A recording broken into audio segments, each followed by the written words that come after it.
महाराष्ट्रातील प्रत्येक बातमी सर्वात पहिल्यांदा तुमच्या मोबाईलवर पोहोचण्यासाठी द महाराष्ट्र न्यूज चॅनलला सबस्क्राईब करा.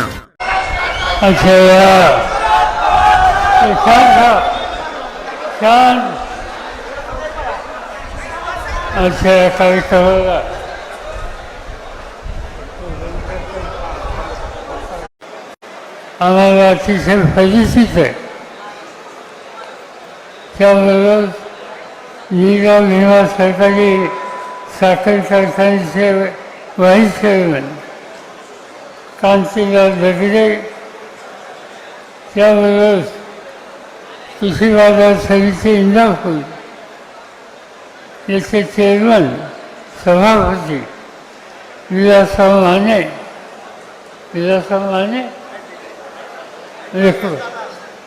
एखादा माने आपल्याकडे आलाय काय? एखाद्या मान्यांचं थोडं येतात आणि कधी जातात कळत नाही. लक्षात आलं का? प्रतापराव फाळवे इंदापूर तालुका खरेदी संघाचे अध्यक्ष, ज्यांची या ठिकाणी भाषणं झाली ते सगळे सहकारी आणि भारतीय बंधू भगिनी. सर्व देशामध्ये लोकसभेच्या निवडणुका आल्या. देशाची सत्ता ही कोणाच्या हातामध्ये द्यायची हा निकाल आपल्याला घ्यायचा. एका बाजूला ज्या कुटुंबाने अनेक वर्ष स्वातंत्र्याच्या आधी आणि स्वातंत्र्याच्या नंतर देशाची सेवा केली, असं गांधी, नेहरू या कुटुंबाच्या व्यक्तींच्या हातात सत्ता द्यायची. तर देशाच्या माणसामध्ये, जातीमध्ये, धर्मामध्ये, भाषेमध्ये एक प्रकारचं दुरावा आणि अंतर वाढवण्याच्यासाठी सत्तेचा वापर ज्यांनी केला त्यांच्या हातात सत्ता द्यायची. मी अनेक राज्यामध्ये हिंडत असतो, महाराष्ट्राच्या कानाकोपऱ्यात जात असतो. मी बघतोय की यावेळेला लोकांची मनस्थिती एका वेगळ्या दिशेला. काल मी सातारला होतो आणि सातारला शशिकांत शिंदे एक कामगार नेता, माथाडी कामगारांच्यात काम करणारा, त्याचा फॉर्म भरायचा होता आणि मी बघितलं की 15,000 ते 20,000 लोक भर उन्हामध्ये रस्त्याने चालत होते आणि या तरुणाच्या पाठीमागे त्यांनी आपली शक्ती उभी केली. आणि ही स्थिती महाराष्ट्रात सगळीकडे आहे.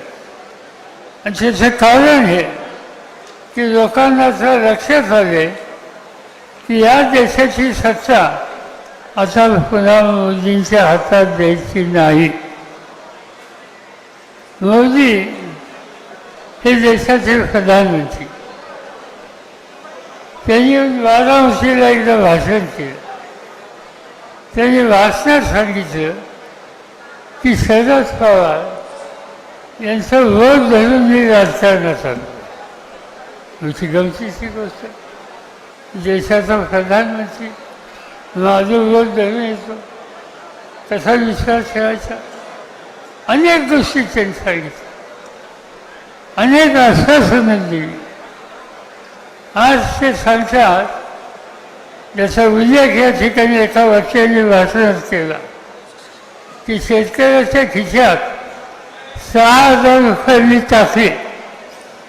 एका बाजूने 6,000 रुपये शेतकऱ्याच्या खिशात टाकायचे, दुसऱ्या बाजूने खताचे भाव वाढवायचे, तेलाचे भाव वाढवायचे, विजेचे दर वाढवायचे. दुसऱ्या बाजूला ती रक्कम काढून घ्यायची. साधी गोष्ट आहे. तुम्ही या ठिकाणी हजारोच्या संख्येनं आलात. तुम्ही मोटरसायकलवर आला असाल, कोणाकडे 4 चाकी गाडी असेल त्याने आला असेल, कोणी दोस्ताच्या गाडीतून आला असेल. हा प्रवास ज्या वाहनाने तुम्ही करता त्याला पेट्रोल लागतं. मोदी साहेबांनी 2014ला सत्तेत आल्याच्या नंतर त्यांनी सांगितलं की पेट्रोलचा दर आज 71 रुपये लिटर आहे. किती? 71 2014ला. आणि 50 दिवसामध्ये मी याचा दर 50% कमी करतो. लोकांना वाटलं चांगलं आहे. आजचा पेट्रोलचा दर तो जो होता तो 50 दिवसात हे कमी करतात. आज काय झाले? आज 2014ला मोदींनी घोषणा केली की पेट्रोलचा भाव, डिझेलचे भाव 50% कमी करतो. त्याला आज 3650 दिवस झाले. 3650 दिवसाच्या पूर्वी मोदींचं हे आश्वासन होतं. झाले का 50% भाव? आजचा भाव काय? 100, 102, 106. पेट्रोलचा भाव काय आज? 106. म्हणजे त्या आणणार होते 50% कमी, तर त्याचा भाव आज किती वाढलेला आहे. आमच्या आया बहिणी इथं बसल्या, स्वयंपाक करायला गॅसचं सिलेंडर वापरतात. 2014ला मोदींनी सत्ता हातात घेतली, त्या सिलेंडरची किंमत 410 रुपये होती. आज किती आहे? आज 1160 झाली. 410 वरनं 1160 सिलेंडरची किंमत. कसा विश्वास ठेवायचा?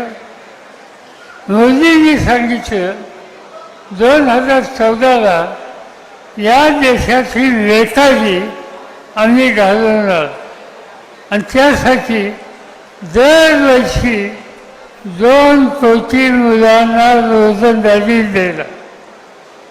2 कोटी मुलांना दरवर्षी नोकरी द्यायचं आश्वासन आहे. आणि आज काय दिसतंय? आज हिंदुस्थानामध्ये जे एकंदर तरुण आहेत, बेकार आहेत, त्या समाजाच्या बेकार तरुणांच्या पैकी 87 तरुणांना आज नोकरी नाही. 2 कोटी नोकऱ्या गेल्या. 100 27% लोकांच्या नोकऱ्या खतम केल्या. आज अनेक गोष्टी सांगायची. त्यांनी सांगितलं की या देशामध्ये काळा पैसा आणि नोटबंदीने करणार. 2016 रोजी 8 नोव्हेंबरला एका रात्री मोदींनी एक धोरण जाहीर केलं. ते धोरण काय होतं? नोटबंदी. 100 रुपये, 500 रुपये आणि 1000च्या नोटा रद्द झाल्या. आणि सांगितलं की यामुळे काळा पैसा संपेल. आणि नुसताच काळा पैसा संपणार नाही, पण गरीब माणसाच्या खिशात आम्ही त्या ठिकाणी 15 लाख रुपये जमा काढले. घडलं काय? 15 लाख सोडा, 15 लाख सोडा, पण 15 रुपयेसुद्धा गरीब माणसाच्या खिशामध्ये पडले नाही. आणखीन एक गोष्ट त्यांनी सांगितली की मला सत्ता द्या, मी भ्रष्टाचार संपवतो. आज देशामध्ये झालं आहे काय? जे भ्रष्टाचारी आहेत त्यांना जवळ घेतात, मोदींच्या पक्षात घेतात. आणि त्यांना स्वच्छ करतात. आज मोदींचं सरकार भ्रष्टाचार स्वच्छ करण्याचं क्लिनिंग मशीन झाले.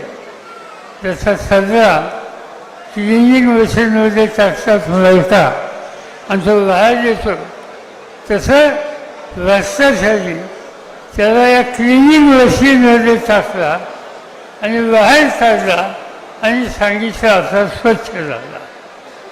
भ्रष्टाचार नाही सांगता, पण केलं काय नाही. त्यांनी सत्याचा गैरवापर त्यांच्या मनाच्या विरुद्ध जे लोक वागतात त्यांच्यासाठी केलं. दोनच उदाहरणं सांगतो. झारखंड नावाचं राज्य आहे, आदिवासींचं राज्य आहे. त्या राज्यामध्ये आदिवासी मुख्यमंत्री होता. मोदी साहेबांच्या टीका केली. आज त्या राज्याच्या मुख्यमंत्र्याला तुरुंगात टाकले. राज्याच्या मुख्यमंत्र्याला तुरुंगात टाकले. देशाची राजधानी दिल्ली, दिल्लीचे मुख्यमंत्री अरविंद केजरीवाल एक चांगलं काम करणारा नेता म्हणून आम्ही दिल्लीमध्ये पाहतो.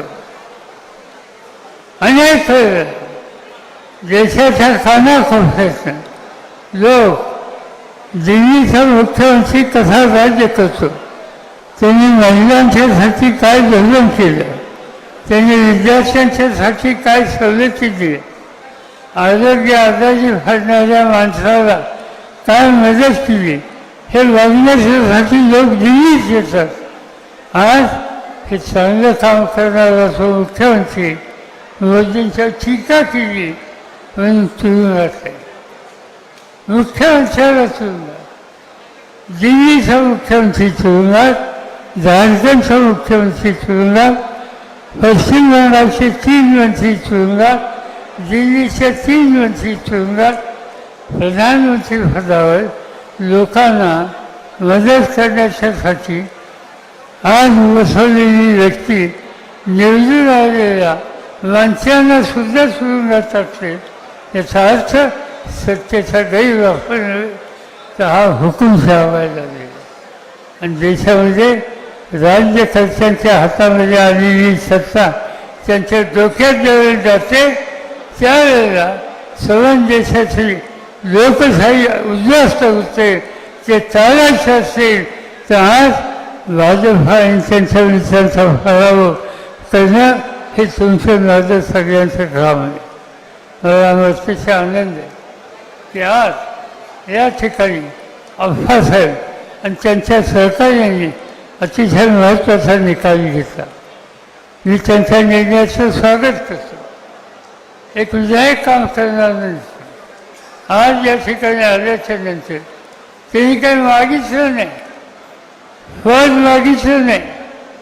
त्यांनी एकच गोष्ट सांगितली की गरीब माणसाला आजारी पडल्याच्या नंतर कमी किमतीमध्ये आरोग्यसेवा ही मिळावी आणि ती येण्याच्यासाठी सगळ्यांना विश्वासात घेऊन हॉस्पिटल काढत असाल तर त्यासाठी 2 एकर जमीन मी स्वतःची द्यायला तयार आहे, हे या ठिकाणी बाबासाहेब सांगितलं. याचा अर्थ हा आहे की आज राष्ट्रवादीमध्ये येणारे नेते जनतेची सेवा करण्याच्यासाठी येतात, जनतेचे प्रश्न सोडवण्याच्यासाठी येतात.